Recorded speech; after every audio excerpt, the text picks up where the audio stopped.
Bom dia! Estamos de volta com as nossas reflexões matinais, a Corsa da Manhã.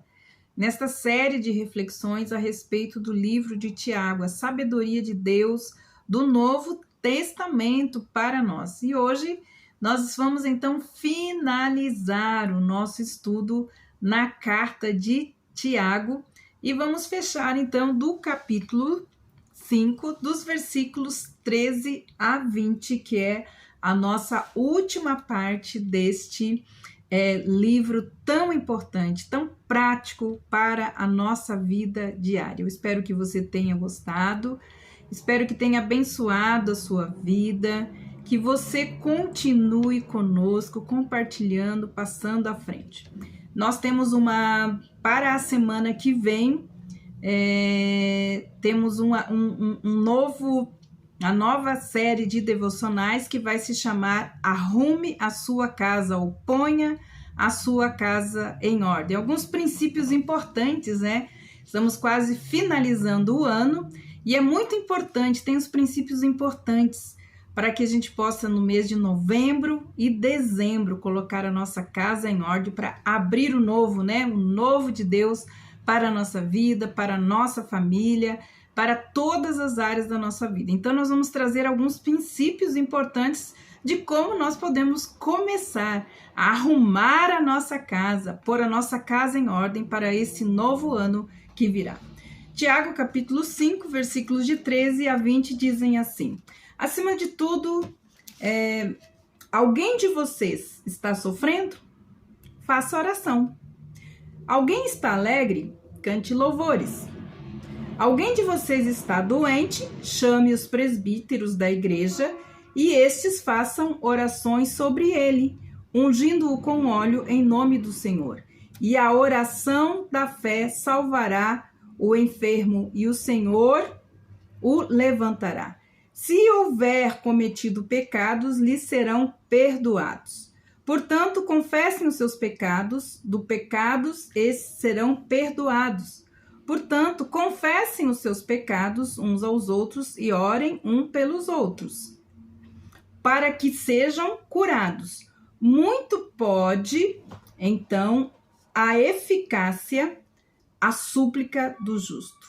Elias era um homem semelhante a nós, sujeito aos mesmos sentimentos, e orou com fervor, para que não chovesse sobre a terra. E por 3 anos e 6 meses, então, não choveu. Depois ele orou de novo, e então o céu deu chuva, e a terra produziu os seus frutos. Meus irmãos, se alguém entre vocês se desviar da verdade, e alguém o converter, saibam que aquele que converte o pecador do caminho errado salvará da morte a alma dele e cobrirá uma multidão de pecados. Então, nós temos aqui a oração, né? E a cura dos enfermos. 2 coisas importantes. Então, são esses últimos temas, né, desse versículo, desse capítulo, desta carta, que é a oração. Aqui, o substantivo é a oração. O verbo é orar, né? E ocorre 7 vezes nestas passagens. Do versículo 13 ao 20, 7 vezes está escrito para orarmos. Então, aqui, o substantivo ou o sujeito aqui é a oração. Então, devemos buscar ao Senhor em oração em todas as circunstâncias da vida. Quando nós estamos em dificuldades, nós precisamos, diz Tiago, chegar a Ele com súplicas sinceras, porque Ele conhece o coração do homem.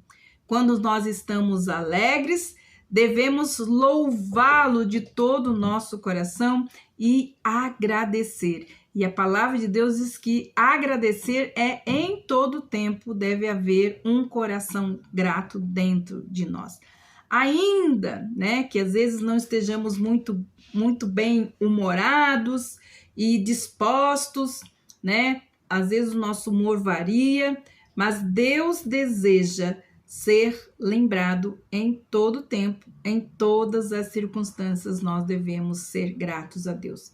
Precisamos, como nós vimos, considerar Deus, primeiramente porque como ele é a causa suprema de tudo o que ocorre em nossa vida. Não devemos olhar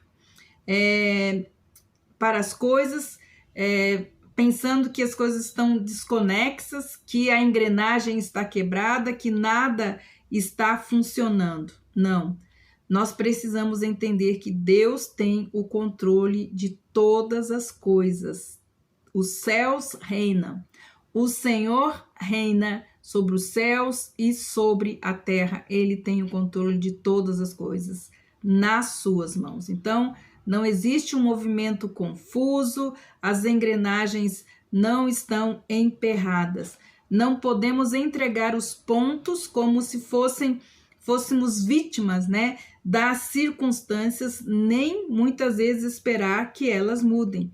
Temos que olhar somente para a mão de Deus, pois é a destra fiel de Deus que governa tudo na terra. Os céus governam a terra. Esta é uma das passagens mais controversas que nós encontramos aqui na epístola, nesta carta de Tiago, pois nos confronta com o papel da cura na vida do cristão de hoje. Então, antes de tratar desses versículos, nós vamos falar um pouco a respeito o que a palavra de Deus, o que ela fala acerca, então, das enfermidades e também da cura. Então, a cura divina, o que a palavra de Deus fala? Há um consenso entre os cristãos de que a enfermidade, em termos gerais, ela resulta do pecado no mundo, ok? Se o pecado não tivesse entrado no mundo, não teria enfermidade. Concordamos com isso, isso é importante. Por vezes, as enfermidades também é consequência direta do pecado na vida de uma pessoa, certo? Em 1 Coríntios 11:30, vemos que alguns membros da igreja de Corinto estavam enfermos, diz essa palavra, Por que eles estavam enfermos? Eles estavam enfermos porque haviam participado da ceia do Senhor sem ter julgado o pecado em sua vida, ou seja, sem tê-lo confessado e, portanto, sem ter se livrado dele por meio da confissão, do arrependimento e do pedido de perdão. Nem toda a enfermidade é resultado direto do pecado na vida de uma pessoa. Jó, por exemplo, ficou enfermo, como nós vimos, Jó capítulo 1, versículo 8. O cego de nascença não estava sofrendo por causa de algum pecado seu ou pecado dos seus pais, como Jesus falou. Epafrodito adoeceu devido ao seu trabalho incansável para o Senhor, nos diz Filipenses capítulo 2, versículo 30. Gaio era espiritualmente saudável, mas ao que parece fisicamente ele era enfermo. Por vezes, as enfermidades também podem ocorrer por atividade satânica. Foi Satanás quem fez o corpo de Jó ficar coberto de tumores malignos. Foi ele também quem curvou, lembra, a mulher mencionada lá em Lucas capítulo 13, versículos 10 a 17, que é a mulher encurvada. Ele diz, ela estava doente. Ele fala, esta filha de Abraão, fala Jesus, não conseguia se endireitar. Esta filha de Abraão, a quem Satanás trazia presa há 18 anos. Há 18 anos ela tinha uma enfermidade provocada, então, por Satanás. Paulo, ele sofria de uma enfermidade física provocada pelo inimigo. Olha que sério isso. Chamava-se de espinho na carne, mensageiro de Satanás, como ele mesmo falou, para me esbofetear. Deus pode curar e Deus, de fato, ele cura. Nós sabemos disso, num sentido bastante literal, nós sabemos que a cura é divina, pensando que Deus usa todas as coisas, né? Cura por meio de processos físicos naturais. O Criador colocou, né, dentro do corpo humano um potencial extraordinário de recuperação. Vários problemas físicos passam em pouco tempo, né? Alguns demoram mais tempo, mas a cura, e Deus pode curar por meio, então, também de remédios. Paulo aconselhou Timóteo, né, a tomar um pouco de vinho por causa do seu estômago que causavam, né, enfermidade no seu estômago. Algumas vezes ele cura por meio da libertação, né, de medos, de ressentimentos, de preocupações excessivas, né, de culpas, ou seja, de males encobertos que produzem a enfermidade na alma. Em outras ocasiões, ele pode usar também os médicos, os cirurgiões. E Deus ensinou, né, Jesus ensinou claramente que os enfermos é que precisam de médico. Paulo se referiu a Lucas também, né, como um médico amado, reconhecendo sem dúvida a necessidade de médico entre os cristãos. Deus usa os médicos no ministério da cura também. Olha que coisa interessante. Deus também opera miraculosamente. Muitas pessoas foram curadas quando o homem desenganou e Deus trouxe a cura. Os evangelhos contêm inúmeras ilustrações desse fato, dessa forma. Também não podemos dizer que Deus não cura todos. Isso não é verdade, né? A Bíblia não diz que Deus cura a todos. Algumas pessoas não são curadas, certo? Devemos ter em mente, porém, que nem sempre é vontade de Deus curar todas as pessoas. Paulo deixou Trófimo doente em Mileto, como nós vimos, né? O Senhor não curou Paulo do seu espinho da carne. Se curar fosse sempre a vontade de Deus, algumas pessoas jamais envelheceriam e morreriam. Então, Deus não prometeu curar em todos os casos. Assim, não podemos exigir que Ele cure todas as pessoas, né? Então, é importante a gente entender, uma pessoa pode ser curada ou não.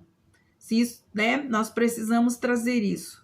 Nós precisamos trazer a nossa fé, a nossa confiança. Tiago, então, ele fala do versículos 14 e 15 sobre como que deveria se fazer naquele momento, daquele aspecto ali, né? Que deveria ser trazido o ensino ali das escrituras. Se está alguém doente, chame os presbíteros da igreja e estes façam orações sobre ele, ungindo-o com óleo em nome do Senhor, e a oração da fé salvará o enfermo. O Senhor o levantará, se houver cometido pecado, lhe serão então perdoados.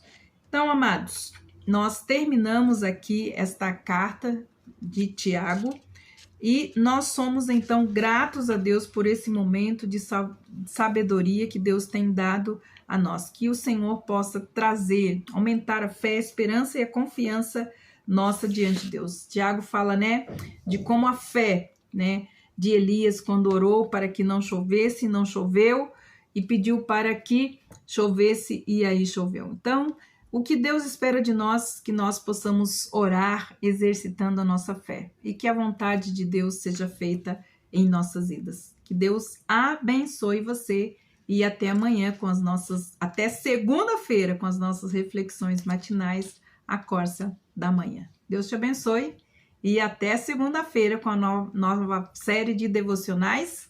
Põe a sua casa em ordem.